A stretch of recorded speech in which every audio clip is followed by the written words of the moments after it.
ইসরায়েলের মিডিয়াগুলো বলছে, ইসরায়েলের বিভিন্ন গুরুত্বপূর্ণ স্থাপনায় হিজবুল্লাহর হামলার সাম্প্রতিক সক্ষমতার বৃদ্ধি ইসরায়েলি সামরিক বাহিনী ও বসতি স্থাপনকারীদের ওপর চাপ বাড়িয়ে তুলেছে। প্রতিবেদনগুলো ইঙ্গিত করেছে, প্রায় 1,20,000 ইসরায়েলি এখন লেবাননের প্রতিরোধ গোষ্ঠীর হামলার সীমার মধ্যে রয়েছে। ইসরায়েলি ওয়েবসাইট ওয়াইনেটের একটি প্রতিবেদনে বলা হয়েছে, ফিলিস্তিনের উত্তরাঞ্চলের নাহারিয়া শহরে ইসরায়েলি বসতি স্থাপনকারীরা গত রবিবার 3 বার আশ্রয়কেন্দ্রে ছুটে যায়, কারণ একটি ড্রোন দুর্ঘটনার ফলে সেখানে আগুন ছড়িয়ে পড়ে। এ সময় আক্কাতে টানা তৃতীয় দিনের মতো সাইরেন বেজে ওঠে।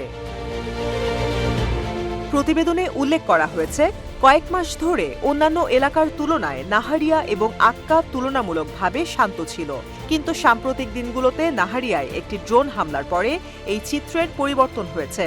ইসরায়েলি দখলদার সামরিক বাহিনী নিশ্চিত করেছে যে ড্রোনটিকে আটকানোর জন্য তারা চেষ্টা করলেও তা ব্যর্থ হয়েছিল।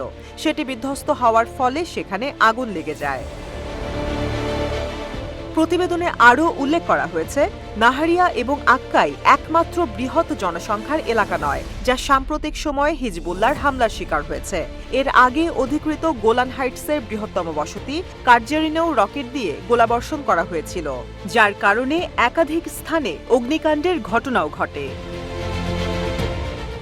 ওয়াইনেটের প্রতিবেদনে বলা হয়েছে, নাহারিয়া এবং আক্কার মতোই বোমা হামলার পরেও কার্জরিন থেকে বসতি স্থাপনকারীদের সরিয়ে নেওয়া হয়নি, যদিও শহরের অনেক ভবনে সুরক্ষিত আশ্রয়ের অভাব রয়েছে। প্রতিবেদনের তথ্য বলছে, উত্তর অধিকৃত ফিলিস্তিনে ইসরায়েলি স্থাপনায় মে মাসে হিজবুল্লাহ সর্বোচ্চ সংখ্যক হামলা করেছে, যা সর্বমোট 325টি। পরিসংখ্যান অনুসারে গত মাসে তারা প্রতিদিন গড়ে 10টি হামলা করেছে।